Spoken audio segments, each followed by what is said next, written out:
আসসালামু আলাইকুম। ঢাকা উইমেন কলেজের বিজ্ঞান বিভাগের ছাত্রীদের আমার শুভেচ্ছা। আমি অনলাইন ভিত্তিক ক্লাস নিচ্ছি। এর অংশ হিসাবে আজকে অর্থনৈতিক রসায়ন দ্বিতীয় পত্র হতে কিছু জ্ঞানমূলক এবং অনুধাবন প্রশ্ন উপস্থাপন করব। আশা রাখি এগুলো অনুসরণ করলে এর উত্তর পাওয়া যাবে। অনলাইন এবং ওয়েবসাইট ভিত্তিক শিক্ষা ব্যবস্থায় আমি মোহাম্মদ নুরুল আলম সিদ্দিক, সহকারী অধ্যাপক রসায়ন, ঢাকা উইমেন কলেজ। আমি আজকে অর্থনৈতিক রসায়ন অধ্যায় 5 প্রতি কিছু শিখন ফল আমি এখানে সেট করেছি, যা অনুসরণ করলে আমরা নিম্নলিখিত জিনিস শিখতে পারব। সেটি হলো জ্ঞানমূলক অর্থাৎ সংজ্ঞা জাতীয় কিছু প্রশ্ন, এবং সংজ্ঞা হতে যেগুলো অনুধাবন যাকে বলি আমরা, সংজ্ঞা হতে যেটা এসেছে অনুধাবন করার মতো তার কিছু প্রশ্ন এখানে উত্তর আমরা এটা দেখাচ্ছি। আমি প্রথমে জ্ঞানমূলকে আসি। ইটিপি কাকে বলে? Effluent treatment plant. শিল্প বজ্র পানিতে যে দূষক থাকে তা পরিবেশের পানিতে মিশে যায়, ফলে পরিবেশের পানি ব্যবহারের অযোগ্য হয়ে যায়। এই পানিকে যেখানে ট্রিটমেন্ট করা হয় এবং যে প্রক্রিয়ায় এটি ট্রিটমেন্ট করা হয় সেটা হচ্ছে ইফ্লুয়েন্ট ট্রিটমেন্ট প্ল্যান্ট বলে। রিসাইক্লিং কাকে বলে? অর্থাৎ 3R policy, reduce, reuse, recycling. So আমরা এখানে রিসাইক্লিং এর সংজ্ঞা দেব। এটা সলিড ওয়েস্ট ম্যানেজমেন্টের একটি প্রসেস। যে সকল বস্তুকে পুনঃব্যবহারযোগ্য করার প্রক্রিয়া, যা দ্বারা বজ্র, তরল বা গ্যাসীয়কে নতুন পণ্যে রূপান্তর করার প্রক্রিয়াকে রিসাইক্লিং বলে। যেমন কাগজ, ধাতু, প্লাস্টিক কে রিসাইক্লিং করা হয়। ন্যানো পার্টিকেলস, আসলে ন্যানো পার্টিকেলস অর্থাৎ ন্যানো কণা। আমরা দেখি ISO, that is standardization for international organization, এর মতে ন্যানো পার্টিকেলসকে একটি পৃথক ন্যানো অবজেক্ট হিসাবে সংজ্ঞায়িত করেছে, যেখানে ত্রিকাতেশীয় মাত্রায় বা ত্রিকাতেশীয় স্থানাঙ্ক ব্যবস্থায় এর ব্যাস 100 ন্যানোমিটার চেয়ে কম। অর্থাৎ 100 ন্যানোমিটার বলতে আমরা বোঝাচ্ছি 100 × 10⁹ মিটার। অ্যানেলিং কি? অ্যানেলিং হচ্ছে এটা গ্লাসের জন্য প্রযোজ্য। গ্লাস অ্যানেলিং হলো ধীরে ধীরে শীতল করার একটি নিয়ন্ত্রিত প্রক্রিয়া। দ্রুত গলিত কাঁচ শীতল করলে কাঁচ ভেঙে যাওয়ার সম্ভাবনা থাকে, তাই গ্লাসকে অ্যানেলিং করা হয়।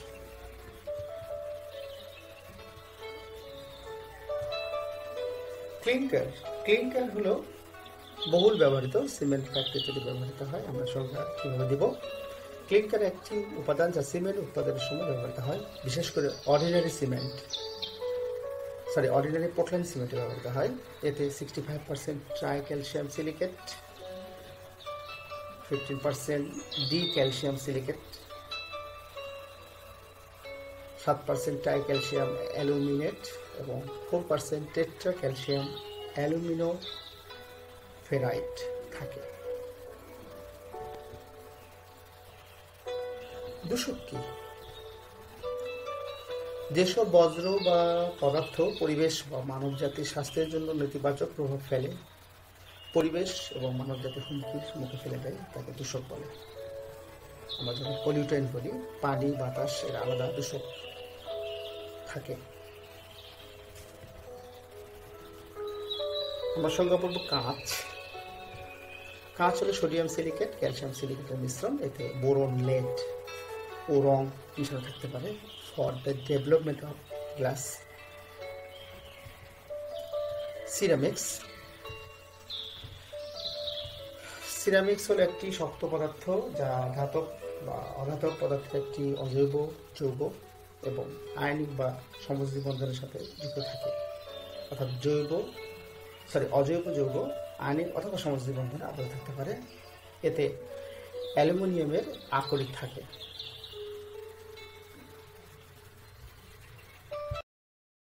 এই অংশটুকুতে আমরা ডিজিটাল কন্টেন্ট ব্যবহার করে জ্ঞানমূলক প্রশ্নগুলোর অ্যান্সার আমরা দেখলাম।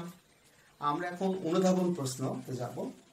এই প্রশ্নগুলো বোর্ড পরীক্ষায় আসলে খ নাম্বার হিসাবে আসে, যেটার মার্কস থাকে 2।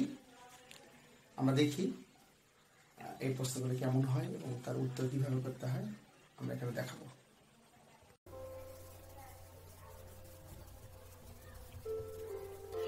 আমরা প্রথম অনুধাবন প্রশ্ন এখানে সেট করেছি। কাঁচে অ্যানিলিং করা হয় কেন? গ্লাস অ্যানিলিং হলো ধীরে ধীরে শীতল করার একটি নিয়ন্ত্রিত প্রক্রিয়া। গলিত কাঁচ থেকে দ্রুত শীতল হওয়ার সময় কাঁচের টুকরোটির মধ্যে অভ্যন্তরীণ চাপ সৃষ্টি করে, ফলে কাঁচের স্বতঃস্ফূর্ত ভাঙ্গন ঘটতে পারে। এই ভাঙ্গন রোধ করতে গ্লাসকে আমরা অ্যানিলিং করা হয়। 120 ন্যানোমিটার আকার বিশিষ্ট ন্যানোকণা কিনা ব্যাখ্যা করো।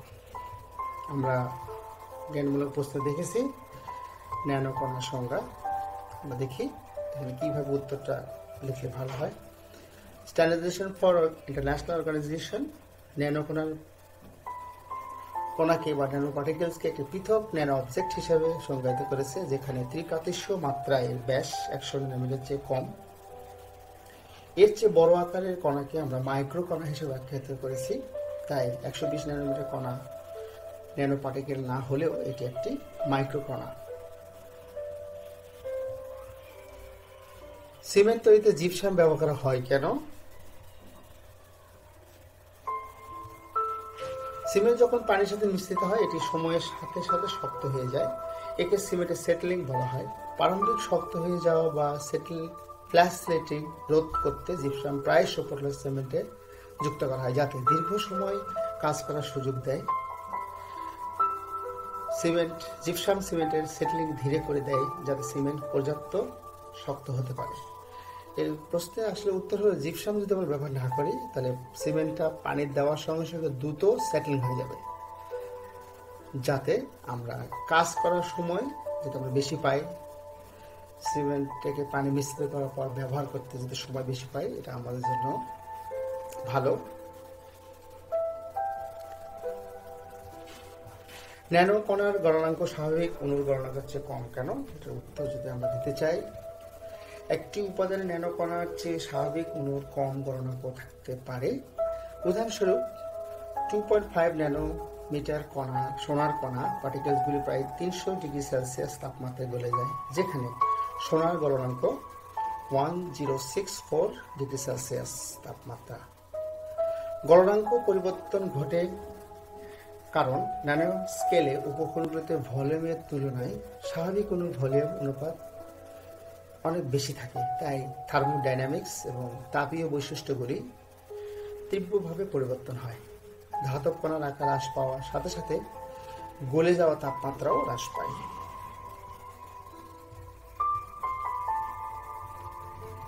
সিমেন্ট হার্ডেনিং ধীরে করা ভালো কেন? এটা আমরা উত্তর অলরেডি আমরা পেয়েছি। তারপরে উত্তরটা আমরা এখানে কিভাবে লিখব? সিমেন্ট হার্ডেনিং এর জন্য জিপসাম ব্যবহার করা হয়। সিমেন্ট যখন পানির সাথে মিশ্রিত হয় এটি সময়ের সাথে সাথে শক্ত হয়ে যায়। একে সিমেন্টের সেটলিং বলা হয়। প্রারম্ভিক শক্ত হয়ে যাওয়া বা দ্রুত শক্ত হয়ে যাওয়া বা ফ্ল্যাশ সেটিং রোধ করতে জিপসাম প্রায়শ পোর্টল্যান্ড সিমেন্ট যুক্ত করা হয়, যাতে দীর্ঘ সময় কাজ করার সুযোগ দেয়। জিপসাম সিমেন্টের সেটলিং ধীরে করে দেয়, যাতে সিমেন্টের পর্যাপ্ত শক্ত হতে পারে। একটু ঘুরিয়ে আমরা এটা উত্তর করলাম। কাগজ একটি রিসাইক্লিং বস্তু কেন? কাগজ পুনঃব্যবহারযোগ্য প্রক্রিয়া, যা দ্বারা বজ্র কাগজ নতুন কাগজে রূপান্তরিত হয়। কাগজ রিসাইক্লিং এর বেশ কয়েকটি গুরুত্বপূর্ণ সুবিধা রয়েছে। এটি মানুষের বাড়িঘর দখল করে, অর্থাৎ বাড়িঘরে যত্রছত্র কাগজ পড়ে থাকে, এবং বজ্র কাগজে সেলুলোজ ভেঙে মিথেন উৎপাদন করে। বায়োডিগ্রেডেবল কাগজ, মিথেন একটি ক্লাইমেট চেঞ্জ গ্যাস।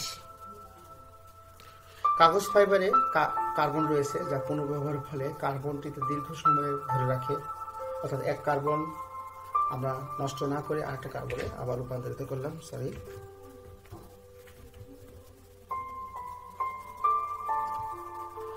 এবং কাগজ রিসাইকেলের বড় বিষয় হলো এটি কার্বনের মৃত্যু কমায়। কারণ কার্বনের মৃত্যু হলো কার্বন ডাইঅক্সাইড, এবং কার্বন ডাইঅক্সাইড ক্লাইমেট চেঞ্জের একটি বিশেষ গ্যাসীয় পদার্থ। গাছ থেকে কাগজ তৈরি করা হয়। বজ্র কাগজ পুনর্ব্যবহারযোগ্য প্রক্রিয়ার ফলে গাছ কাটা রোধ হয়ে পরিবেশ সংরক্ষণ করে। সালফার কয়লার ক্ষতিকর কেন, অথবা সালফারকে কেন কয়লার শত্রু বলা হয়?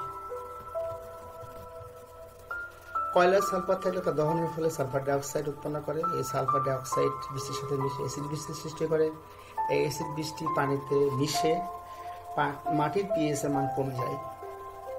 পিএইচ এর মান 3 এর নিচে হলে ওই মাটির অণুজীব থাকতে পারে না, তাই মাটির উর্বরতা কমে যায়। শিল্পে ইটিপি ব্যবহার করা হয় কেন? শিল্পে প্রবাহিত শিল্পের উপর নির্ভর করে বিভিন্ন পদার্থ ধারণ করে, অর্থাৎ একটা শিল্প এক এক ধরনের পদার্থ ব্যবহার করে। যে পদার্থ ব্যবহারের ফলে পানি দূষিত হয়, যেমন আমরা এখানে লিখেছি, কিছু প্রবাহিত তেল এবং গ্রিস ধারণ করে বজ্র পানি, আবার কিছুতে বিষাক্ত পদার্থ থাকে, যেমন সায়ানাইড থাকতে পারে। খাদ্য পানীয় কারখানার ডিগ্রেডেবল জৈব দূষক থাকে। যেহেতু শিল্প বজ্র জলে বিভিন্ন ধরনের বিষাক্ত পদার্থ থাকে, এবং তাই ইটিবি নামে একটি নির্দিষ্ট ট্রিটমেন্ট প্রযুক্তি প্রয়োজন। কারণ শিল্প বজ্র পানিতে যে দূষক থাকে তা পরিবেশের পানিতে মিশে যায়, ফলে পরিবেশের পানি ব্যবহার অযোগ্য হয়ে যায়। বজ্র পানিতে দ্রবীভূত অক্সিজেন পরিমাণ কমে যায়। এই পানিতে মাছ সহ অন্যান্য প্রাণী বাঁচতে পারে না। তাই পরিবেশ সংরক্ষণ নীতি অনুসারে ইটিপি স্থাপন শিল্প কারখানার জন্য অত্যাবশ্যকীয়।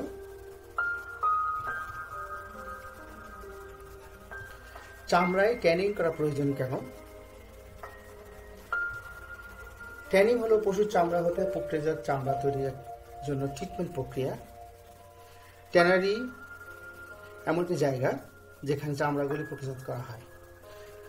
চামড়াতে ট্যানিং করার জন্য পদ্ধতিতে এমন কিছু প্রক্রিয়া জড়িত যা ত্বকের প্রোটিন কাঠামোতে স্থায়ীভাবে পরিবর্তন করে, অর্থাৎ চামড়ার উপর স্থায়ী কাঠামোর পরিবর্তন ঘটে। এটি আরো টেকসই এবং পচে যাওয়ার জন্য কম সংবেদনশীল হয়, অর্থাৎ প্রক্রিয়াজাত চামড়া পচে না, এবং সম্ভবত এটি রঙিন করে তোলে, এবং বিভিন্ন কালার দিয়ে আমরা চামড়াকে প্রক্রিয়াজাত করতে পারি। কাঁচে পান দেওয়ার প্রয়োজন হয় কেন?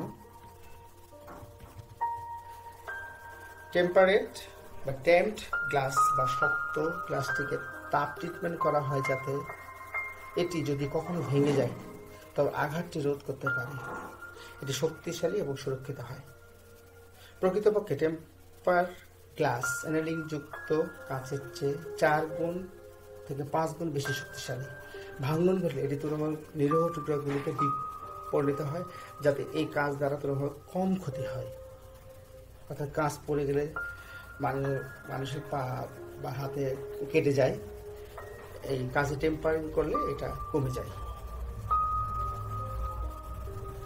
চামড়া tanning A milk of lime অর্থাৎ চুন যোগ করা হয় কেন?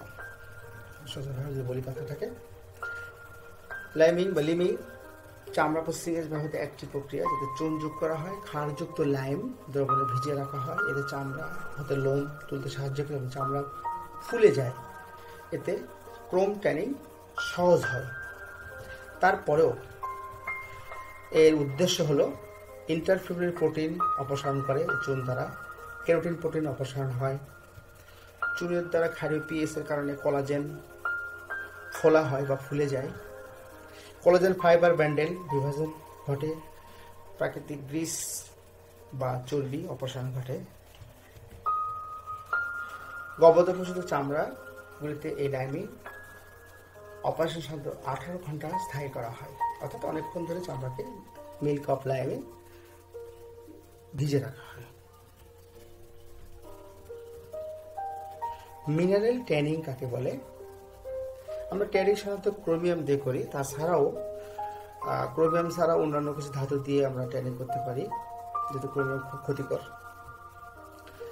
খনিজ ট্যানিং বা খনিজ লবণ ব্যবহার করে ট্যানিং করা একটি প্রক্রিয়া। এটি নরম নমনীয় চামড়া তৈরি করে। বেশিরভাগ হালকা লেদার উৎপাদন করার জন্য এটি প্রস্তুত পদ্ধতি। এই পদ্ধতিতে ব্যবহার ট্যানিংয়ে পিরিয়ডে কয়েকদিন বা এমনকি কয়েক ঘন্টা পর্যন্ত সংক্ষিপ্ত করতে পারে। ক্রোমিয়াম লবণ সর্বাধিক ব্যবহৃত খনিজ এজেন্ট, তবে অ্যালুমিনিয়াম বা জার্কোনিয়াম থেকে যে সল্ট উৎপন্ন হয় সেটাও ব্যবহার করা হয়। খনিজ ট্যানিং এর ক্ষেত্রে ভিজে রাখা হয়, যেখানে রাসায়নিক প্রক্রিয়াগুলি চামড়া তন্তুগুলো লবণ জমা করে।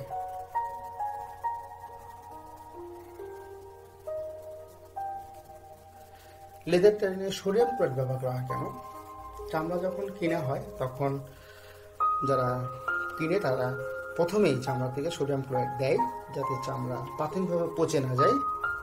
এবং তাছাড়াও কেন ব্যবহার করা হয় সোডিয়াম ক্লোরাইড আমরা এখানে দেখাবো।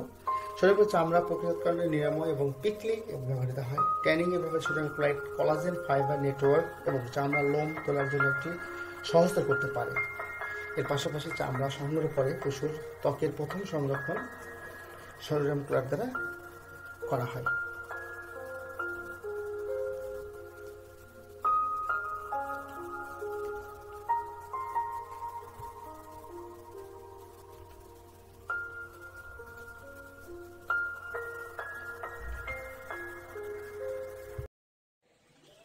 আমার আজকের লেকচারে এই অধ্যায়ের অর্থনৈতিক রসায়ন জ্ঞানমূলক এবং অনুধাবনমূলক প্রশ্ন আমরা দেখলাম। ঢাকার মধ্যে ছাত্রীরা সব প্র্যাকটিস করবে। সবাইকে ধন্যবাদ।